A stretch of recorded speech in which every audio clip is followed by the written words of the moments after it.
Sono Pasquale Demis Posadino. Sono un cantautore, un papà, lavoro a scuola come tecnico audio, ma la mia passione principale è appunto la musica, che sto cercando anche di vivere attraverso un approccio diverso, che è quello appunto delle campane, delle frequenze, di tutto quello che ha a che fare con l'approccio vibrazionale.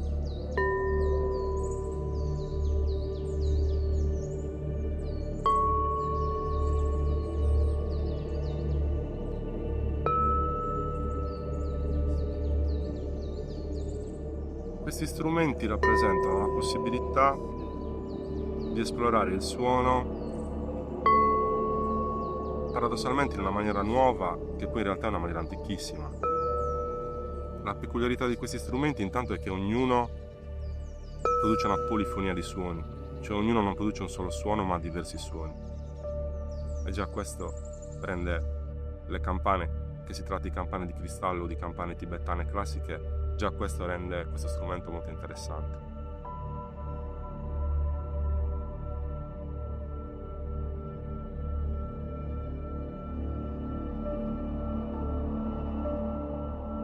È uno strumento, in questo caso sono accordati a 432 Hz, quindi sono strumenti che tendono a replicare delle note più in armonia con quelli che sono i suoni, le frequenze e le vibrazioni della natura.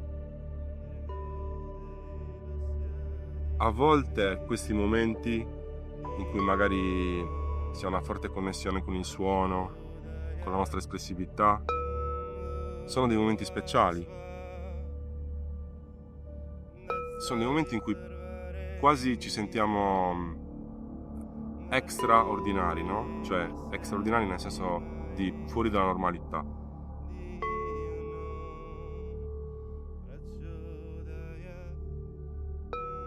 Ma può succedere anche in momenti che non hanno a che fare con il suono. Io credo che ci sia una connessione con il divino ogni volta che sentiamo una sorta di brivido animico, no? Che poi a volte è anche un brivido fisico. Io lo associo un po' come se fosse un campanello, una vibrazione, no? Che sentiamo. A volte andiamo a ricercarla e la ritroviamo appunto anche con delle pratiche, con la meditazione, con il suono. A volte è una connessione che arriva da sé. Non è una cosa costante, è una cosa che talvolta appare, è un po' come se fosse una luce fugace, no? Però è quello che un po' anche ci orienta e che tendiamo poi a cercare.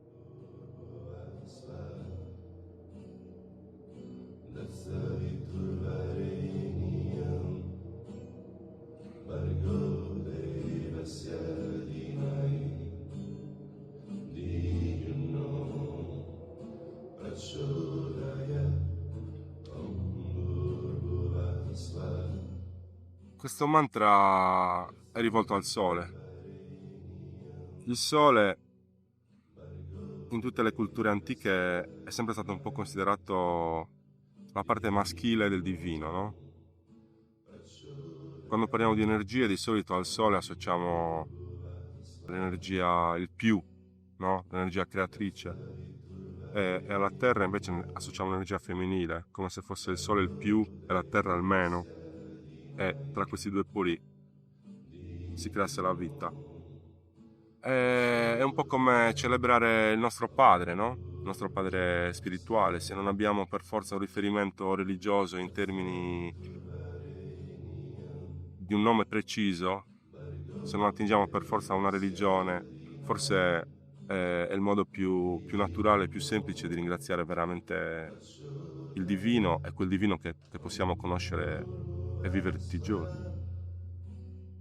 Io mentre lo canto mi rilasso molto, è vero che a volte lo riascolto e non mi rendo conto di quante volte lo riascolto. Quindi entro in loop, no? E non perché mi piace di ascoltarmi, non sono così narciso, perché mi rilassa anche a me. Cazzo. E quindi dico, questa cosa effettivamente mi smuove qualcosa.